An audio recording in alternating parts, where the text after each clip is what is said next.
Dear ICSE and IS student 2025 के board examination वाले 21 अक्टूबर 2024 से बहुत कुछ बदल जाएंगे। बोर्ड एग्जामिनी 2025 के लिए आईसीएसई एंड आईएस यानी class 10th and class 12th के लिए कौन कौन से नए प्रोविजन कर दिए गए हैं, यह बात स्कूलों के लिए है, अफेक्ट करेगा स्टूडेंट को। और इन सब से बढ़कर यहां पर कहा गया है कि किसी तरह के इनमें कोताही का मतलब है कि स्कूल इस बात के लिए सफर करेंगे और स्टूडेंट को भी सफर करना होगा। सबसे पहले प्री बोर्ड एग्जामिनेशन को लेकर कहा गया है प्री बोर्ड एग्जामिनेशन सीआईएससी के स्टैंडर्ड के हिसाब से होंगे। इनमें किसी तरह के रद्दो बदल, चेंज या क्वेश्चन पेपर के नेचर, मार्क्स या अन पॉइंट में नहीं होंगे। साफ साफ दो बातें बोली गई हैं। क्वेश्चन पेपर सीआईएससी के सैंपल पेपर के हिसाब से होंगे अपडेटेड, जो कि आए हैं आईसीएसई एंड आईएससी के लिए। अब दूसरी बात बोली गई है कि ये जो बोर्ड एग्जामिनेशन के प्रिपरेटरी तौर पर है, अगर दो प्री बोर्ड लेते हैं तो भी ये दो प्री बोर्ड के पहले और बीच में जो भी प्रैक्टिकल प्रोजेक्ट और एसयूपीडब्ल्यूज को कंडक्ट करेंगे, इसमें कहीं कोई रद्दो बदल या चेंजेज नहीं होगा। और यहां पर कहा गया कि कॉपी की चेकिंग सीआईएससी के पैटर्न के हिसाब से होंगे प्री बोर्ड की, और इसके मार्क्स को career.org पर प्रत्येक स्टूडेंट के डिटेल वाइज अपलोड किए जाएंगे कि किस तरह से स्कूलों ने उनको बताया हुआ है।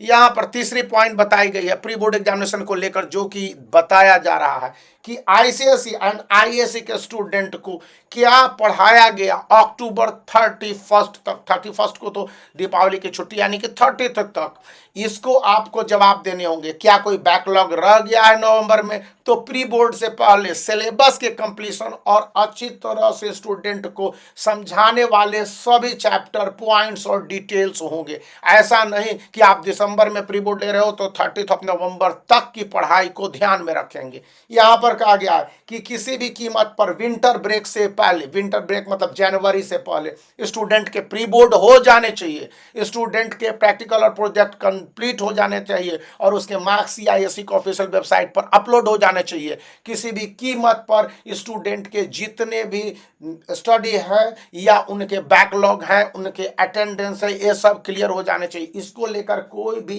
इफ्स एंड बट्स नहीं चलेंगे। साफ साफ यहाँ बोला गया है आईसीएसई एंड आईएससी के स्टूडेंट के लिए। वहां पर यह भी कहा गया है कि किसी तरह से अगर कोई भी गड़बड़ी पाई जाती है स्कूल के लेवल पर, तो वहां पर स्कूलों को यह समझना होगा कि क्या उनकी प्रॉब्लम है और उनके एफिलिएशन को रद्द किया जा सकता है। यहां पर दूसरी बात बोली गई है जो एग्जामिनेशन के संबंधित कि स्टूडेंट के मार्क्स चेहरा देख के देने नहीं है। जो कॉपी में लिखा है, पॉइंट वाइज लिखा है, वैल्यू पॉइंट्स उसके आंसर आए हैं। जैसे कि मैथ में आपके पूरे सिस्टमैटिक ढंग से स्टेप वाइज आंसर दिए हैं, या लैंग्वेज एंड लिटरेचर पेपर में पॉइंट वाइज इनलार्जमेंट किए हैं और फ्लो के हिसाब से एक्यूरेटली ग्रामेटिकली करेक्ट आंसर दिए हैं, या history, civics, geography, physics, chemistry के लॉन्ग आंसर वाले क्वेश्चंस को डिटेल सब पॉइंट में बना के दिया है, तो वहां पर फुल मार्क्स देने में कोई कोताही न करें। पहले ऐसा होता था कि प्री बोर्ड में मार्क्स काट लिए गए कि बोर्ड के एग्जामिनेशन में बहुत अच्छे मार्क्स आएंगे। सीआईएससी इन बातों को साफ साफ नजरअंदाज करने को कहा है। सीआईएससी ने कहा कि स्टूडेंट के बेजा मार्क्स को काटना, उनको डिस्करेज करना है बोर्ड के एग्जामिनेशन के लिहाज से। इसलिए 2025 के आईसीएसई एंड आईएससी के बोर्ड एग्जामिनेशन को ध्यान में रखते हुए सभी स्कूलों को हाई अलर्ट पर उनके एग्जामिनेशन कंडक्ट करने, कॉपी की चेकिंग करने, प्री बोर्ड एग्जामिनेशन के पहले या बाद किसी तरह से 30 नवंबर तक ही कहा गया है। हालांकि यह दिसंबर तक एक्सटेंड होने की संभावना है कि एग्जामिनेशन प्रोसेस के प्रैक्टिकल प्रोजेक्ट और एसपीडब्ल्यूज के मार्क्स को कंडक्ट करके अपलोड भी कर दिए जाने हैं। बताया जाता है कि जितना हमारे स्कूल के प्रिंसिपल ने बताया है कि इसको थोड़ा सा प्रैक्टिकल प्रोजेक्ट और एसपीडब्ल्यूज को थोड़ा सा आप लेनियंट लीजिए पहले एग्जामिनेशन के कंडक्शन को लेकर और स्टूडेंट के सिलेबस कंप्लीशन को लेकर कीजिए, क्योंकि इसमें थोड़े से एक्सटेंशन संभव है, यानी 31 दिसंबर तक। तो यहाँ पर जब बातें जानकारी आई और कहा गया कि किसी भी स्टूडेंट की कॉपी को शो कीजिए, प्री बोर्ड 1 और प्री बोर्ड 2 को, इसको आप अपने पास नहीं रखे रहिए।